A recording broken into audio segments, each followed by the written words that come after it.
2월 6일 라이덴 딜레이트 말씀 묵상 시작하겠습니다. 사랑하는 주님, 오늘도 주님의 말씀 앞에 우리의 마음을 엽니다. 우리를 성령으로 충만하게 하시고 주님께서 주신 지혜로 말씀을 깨달으며 주님 주신 힘으로 말씀에 순종하며 살게 하옵소서. 예수님 이름으로 기도합니다. 아멘. 누가복음 10장 12절에서 16절까지의 말씀입니다. 내가 너희에게 말한다. 그 날에는 소돔이 그 고을보다 더 견디기 쉬울 것이다.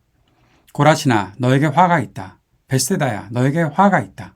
내가 너에게 행한 기적들을 두로와 시돈에서 행했더라면 그들은 벌써 베옷을 입고 죄를 뒤집어 쓰고 앉아 회개하였을 것이다.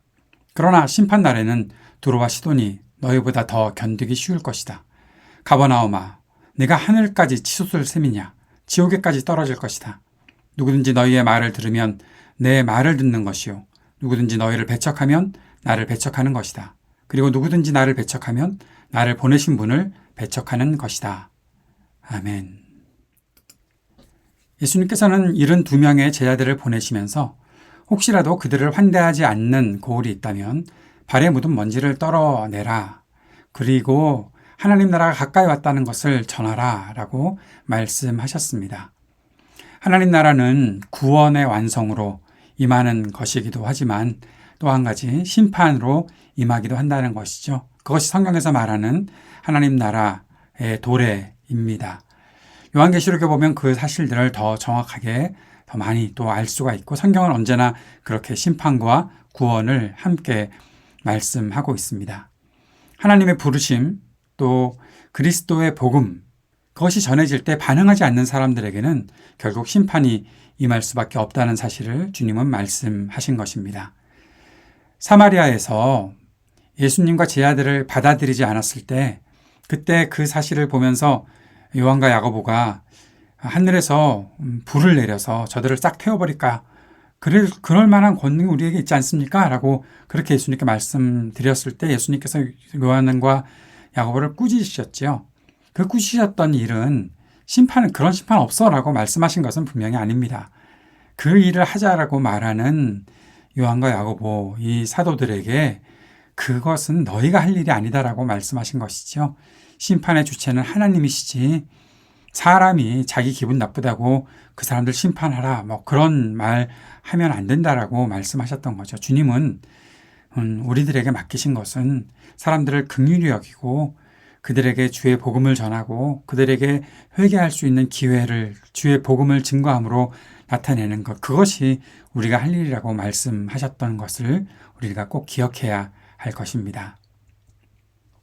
소돔과 고모라 소돔을 얘기하셨는데 우리가 볼 때 그 소돔과 고모라는 나그네를 환대하지 않은 것으로 인해서 심판을 당했었죠. 다른 이유가 있는 것처럼 많이들 이야기하는데 그보다 더 중요한 것은 나그네를 환대하지 않았다는 것입니다. 그것이 하나님의 법이지요. 그런데 하나님 나라가 가까이 왔는데 하나님 나라 복음을 전하는 사람들 환대하지 않으면 그들을 내치거나 그들에게 관심 두지 않으면 그보다 더 심한 심판을 당할 것이라고 주님은 말씀하신 것입니다. 그리고 세 마을을 말씀하시는데요. 고라신, 벳세다, 가버나움. 이 세 마을은 갈릴리의 세 마을이지요. 예수님과 제자들이 주로 사역했던 곳이 이곳입니다. 그런데 주님은 갑자기 이 마을들에 대해서 상당히 엄한 심판을 당할 것이라고 말씀하셨습니다. 주님께서 많은 기적들을 나타내셨고 많은 말씀들을 전하셨던 곳이죠. 그런데 왜 이 곳이 주님의 이 엄한 심판의 메시지를 들어야 하는 걸까요? 그들은 수많은 기적들을 체험하고 보았지만 결국 진정한 복음과 구원의 메시지에는 반응하지 않았기 때문에 주님께서 그 심판의 메시지를 전하는 것입니다. 거기에 반해서 두로와 시돈, 사실 두로와 시돈은 이사야서 23장에서 그들의 악함을 드러내는 선지자의 분노가 나타났던 그런 곳이기도 합니다. 그래서 유대 사람들은 두로와 시돈에 대해서 아주 악한 마을들, 그런 고을들로 생각하고 있었던 것이죠. 그런데 주님은 그들이 주님의 일들을 보았다면 그들은 분명히 회개했을 것이다. 그 말은 다시 한번 말하면 예수님으로부터 전해지는 복음을 영접하게 되고 받아들이고 고침을 받게 되고 구원의 길에 이르게 될 것이다라고 말씀하셨던 것입니다. 사랑하는 여러분, 하나님 나라 복음이 전해질 때 중요한 것이 있습니다. 그것은 회개하는 것입니다. 회개하고 복음을 믿는 것입니다. 회개하는 것은 돌이키는 것이죠. 죄악에서 돌이켜서 주님 앞으로 나아가는 것. 그것이 진정한 회개입니다. 하나님 나라의 일이 일어날 때 놀라고 감탄하고 찬양하고 그거 중요한 일이지만 할 수 있는 일입니다. 그런데 그것보다 더 중요한 것은 그 복음의 메시지의 중심에 있는 하나님의 역사를 보고 그 말씀을 듣고 그 말씀에 온전히 반응하고 돌이킨 삶을 살아가는 것. 그것이 진정한 구원의 길을 걸어가는 것이 되는 것이죠. 그래서 예수님께서는 제 아들을 보내시면서 너희의 말을 듣는 사람은 나의 말을 듣는 것이다 라고 말씀하시고 혹시라도 너희를 배척하는 사람들이 있다면 그것은 나를 배척하는 것이고 아버지 하나님을 배척하는 것이다 라고 말씀하셨던 것입니다. 우리는 하나님의 메시지에 어떻게 반응하는지 한번 돌아봅시다. 전하는 사람, 또 일어나는 사건, 그런 것 등에만 초점을 맞추면 결국 진정으로 복음에 반응하지 않는 사람들이 될 수밖에 없겠지요. 전해지는 메시지, 그것이 무엇인지를 정확히 알고 있어야 합니다. 그리고 온전히 회개해야 하는 것이죠. 병이 나았으니까 내가 예수 믿는다가 아니라 그 복음의 메시지가 하나님의 귀한 사랑과 은혜의 말씀인 것을 알고 주님께서 요청하시는 그 말씀을 듣고 따라가는 삶이 있어야 한다는 것입니다. 그것이 온전한 회개로 반응하는 것이고 변화되는 삶을 살아가게 되는 것입니다. 그런데 우리가 한 가지만 더 짚고 넘어갑시다.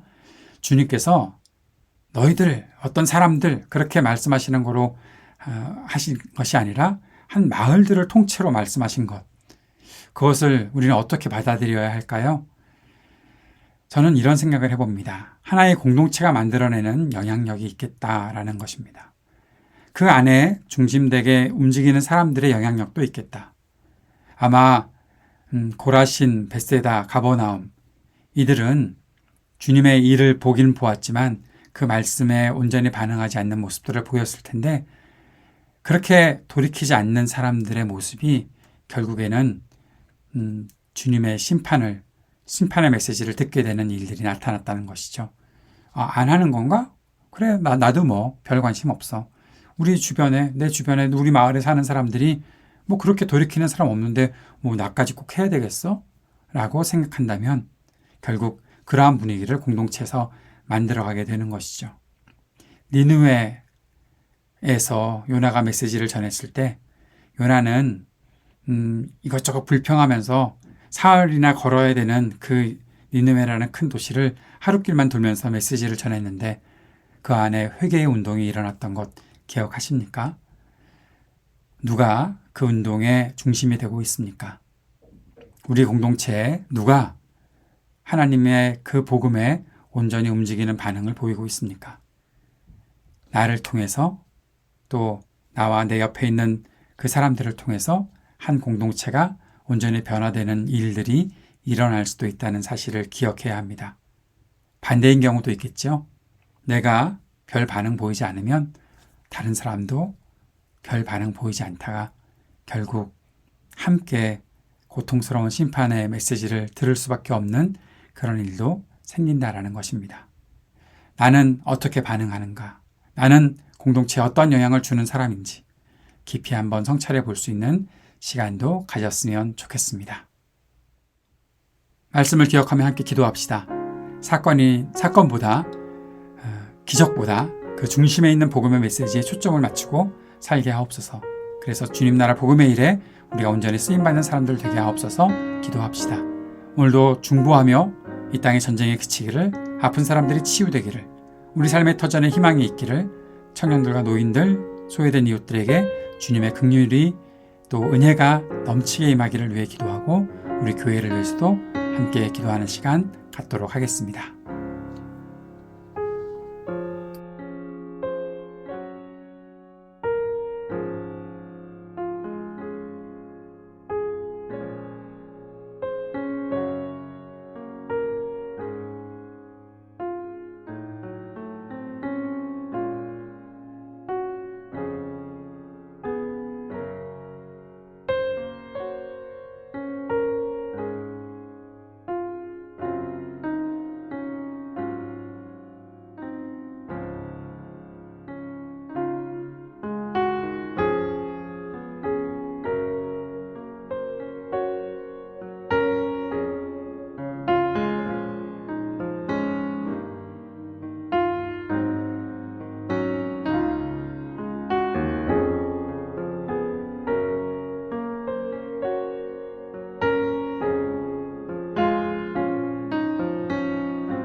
하늘에 계신 우리 아버지여, 이름이 거룩히 여김을 받으시오며 나라가 임하시오며 뜻이 하늘에서 이루어진 것 같이 땅에서도 이루어지이다. 오늘 우리에게 일용할 양식을 주시옵고 우리가 우리에게 죄 지은 자를 사하여 준 것 같이 우리의 죄를 사하여 주시옵고 우리를 시험에 들게 하지 마시옵고 다만 악에서 구하시옵소서. 나라와 권세와 영광이 아버지께 영원히 있사옵나이다. 아멘.